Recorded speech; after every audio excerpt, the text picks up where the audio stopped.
Sudan Texas, and we're in the home of Mr. and Mrs. Tim Nix. And we're going to talk with Tim Nix about a business that he has started right here in his home. Tim, what is the name of your business? It's Global Consortium Management. Now, what is the purpose of your business? The purpose of our business is to do economic development all over the world. And we are doing it hopefully with the blessing of the U.S. government. We still have to qualify for that, but hopefully by the end of May, we will be approved by the U.S. government to do this. Now, how will you receive approval from the government? Well, we have to send in a huge amount of paperwork, and then I'll actually go present it to the agencies that are going to be affected by what we do. And what agencies will you actually talk to in Washington in May? Primarily the State Department and the Department of Commerce. There will be several other departments that have an interest in it, but those are the main two that we have to get approval from to do what we're going to do. And what will be, I know you've already started working on this. For how long have you been working on it? I personally have been working on it for about 2 years. 2 years. Before I came along, the person who's really my counterpart in California probably been working on it for about 8 years. Now, previous to starting this company, what were you doing? I was a faculty member at Texas Tech. I taught in the business school. I taught management. I taught healthcare management in the business school at Texas Tech. And you have a PhD from Tech, don't you? Right. I do have a PhD from Tech. In what field? It's in business. In business, of course. My main area is in strategy. Well, you're doing a lot of strategy right now on this in this new company. Now, tell us really how it's going to work. Well, what we're going to do is our interest is to work with primarily underdeveloped countries, but we can work anywhere in the world that we have relationships with as the United States. So what we're going to do is we will have nonprofits that work with us, nonprofit organizations that my company will license to do the work for us. So we will have a nonprofit organization that will be responsible for a country or a region of a country to go out and find projects for us to actually do. And that nonprofit will have an office here in the United States, and it will have another office in the country where we're going to do the projects. And they're responsible, for doing all the legal work to get permission for us to work in a company. We'll send project teams over to evaluate the projects, to break them down into the industries that we need to actually do the project. So a construction project, we may have to do roads and water lines and, of course, all types of building materials. We may have to have engineers from here that work on the project. All of our projects have to meet United States standards. That's good. That is good. And so we want to make sure that when we leave, that any project that we've worked on is going to be self-sustaining. Now, what are some of the projects that you can imagine you could work on in these countries around the world? Well, it looks like our first project is going to be in Kenya. Oh, really? And they have a great need to improve the infrastructure of a city of about 650,000. They're expecting their population to grow by 100,000 because they're moving in from poor rural areas to the city. So we have to build the infrastructure, the roads, the sewage systems, the solid waste, the highways, buildings. We have to find apartments and homes. We have to build all of those, as well as agricultural projects. They want us to put in several dairies. They want us to build a sugar cane processing plant, a soybean processing plant, fish processing, as well as increasing the agriculture. One of the more unique ones over there is they, in the past, had a lot of gold mines. Now the technology's changed so that the tailings out of the old gold mines can be reprocessed profitably, and so they want to build a facility to process those tailings out of the old gold mines so that they actually can have a gold mine again. And now, will you use people who are being really taught to do these jobs from Kenya, or will these be American citizens moved to Kenya? Well, what we want to do is anytime we can use their local labor, we're going to use their local labor. That may include training them. We may have to send people to train their people to do these. The thing we can't do is leave a project without anybody knowing how to run it. And so not just the construction workers, but eventually any of the technical people that might be involved, they all have to be trained, even in a simple job like a dairy. Well, you know, we'll be bringing in modern dairy equipment. We'll have to train those people to run that equipment.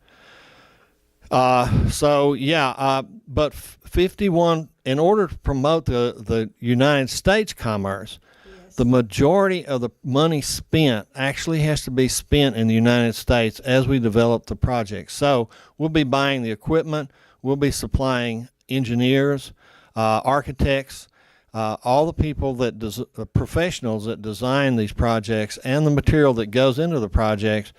We need to be able to purchase that here in the United States. And so it will help our economy greatly. Right. And our intention is to put our focus on trying to help small businesses, minority-owned businesses, women-owned businesses, Native American, Native Alaskan. We have a way to determine how we send the business. In other words, if you have a business and you want to work with us on a project, you know, if you're a female-owned business, we're going to give you some priority, especially if you're a small female-owned business. We're going to give you some priority because our belief is that to grow the economy of the U.S., the best way we can do it is to focus on small businesses. Now, there are times and products that you don't have a choice. You have to deal with a large business. We're looking at building a hydroelectric dam. Well, in Kenya? No, that would actually go in Alaska, on Native Alaskan lands. Well, you know, there's only a couple of companies in the world that make turbines that go into a hydroelectric dam. So you don't have much choice there. Of course not. But when you can, you will use the small businessman. Absolutely. Small businesswoman. Our small businesswoman, actually, yeah, she would get a priority. And it works pretty well if you've got a couple that own a business, because that woman is she's a business owner. Certainly. So we can promote her as a partial business owner and give her priority because she and her husband might own the business together. Right. Now tell me about people who are going to help on these projects, and they're going to be really big projects, aren't they? Right. Our funders, and we'll get to that side of it in a moment, but our funders don't want us to take anything less than $100 million project. So it's a big one. So big, we work with big projects. Now we can, like in Kenya, not every project's $100 million, but the whole region together will be several $100 million. And so now, there's something about nonprofit and people returning money to charities and to make the America and their country both better. Right. So what we have, and I'll give you the example of Kenya. We have a person in the U.S. who represents Kenya, and he has an office in Kenya. And that nonprofit is responsible for bringing the projects to us. For doing that, their nonprofit gets 2.5% of all the money spent in Kenya. That money is highly regulated as it comes back to that nonprofit by the U.S. government. So they can't just decide to raise their salaries and take great vacations. What we intend is they have to have a mission. And you mean a charitable right, a charitable mission. And because they're a Kenya project, that money actually has to go to Kenya. So it can go to build schools and hospitals, whatever is needed in Kenya, that money will go there to support them. Now, the other side of that is we have nonprofits that represent the different industries in the United States. So let's say we have a construction nonprofit. Their responsibility is to go find all the construction companies or products that we could use. They get 2.5% also of all of the construction material or professionals that we use in Kenya. Now, because those products are here, their mission is to support charities here in the United States. So, if you have $100 million worth of construction, $2.5 million goes to that nonprofit. Anything they don't use for operating has to be given away. They get to choose the mission. For example, one of my candidates for the nonprofit wants to support veterans. I have people that want to support education, health care, broad categories where money can really be used here in the United States. Well, this sounds absolutely perfect to help in so many ways, not just our economy, but also so many charities around the world, not just in America either. Absolutely. That's our goal. And I was telling you earlier that the Marshall Plan after World War II, the idea was that we want to help these defeated countries because we want to make them friendly neighbors instead of enemies. That same philosophy exists with what the government wants us to do. They want us to build relationships with the countries all over the world. And while I'm telling you that we're going to be working mostly in underdeveloped countries, we can work in any country. So, if a project came up in England, we'd have the capability of working there. Now, they have their own system of something similar to this. Do they? They do. Now, do you have people or companies in the United States that you have a list of already that you can call on for the supplies that you need, such as farm equipment? Yeah, we actually have people working right now to develop our list of companies that we know we're going to need for this Kenya project, because that one's coming up quite soon. We also are going to be doing emergency services, so we can go to the South Pacific. So they've had some horrendous hurricanes there. The U.S. government's asking us to participate in rebuilding some of the infrastructure in those countries as well. We have considerably over 100 possible projects in the world right now to work on already, and we get new proposals every day, and we're not even set up to take them right at the moment, but people have heard about us and they want us to take these. The other side of this that I mentioned a moment ago was about the funding side and who's going to provide the money for all these projects. Well, the big banks in the world, banks like the World Bank, the Asian Economic Development Fund, those are the banks who are interested in. They're already interested. Oh, yeah, we already have contacts with them. They've already reserved money for the projects. So, and it's billions of dollars that we're looking at using on these projects. And all of this started right here in a home in Sudan, Texas. Isn't that something? And do you plan to continue your business right here from Sudan?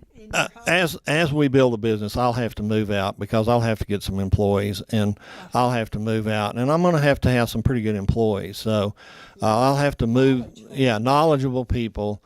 That I do have an accountant, and I'm a CPA that I'm working with. She's a part owner, a minority owner of the business that I'm starting, and so I've got to have an accountant. I'll have to have lawyers. I'll have to have the whole works, and eventually I'll have to move this into a large office space somewhere.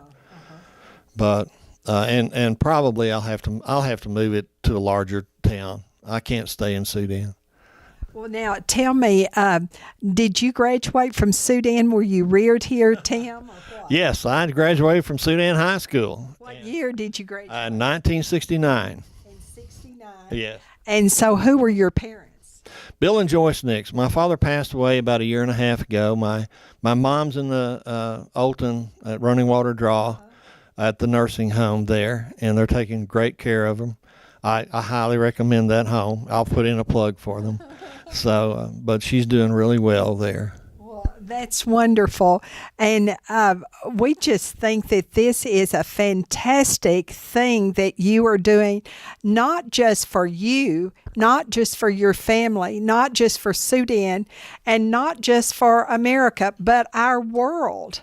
And it sort of grew out of, would you say, a fizzle Marshall Plan after World War II?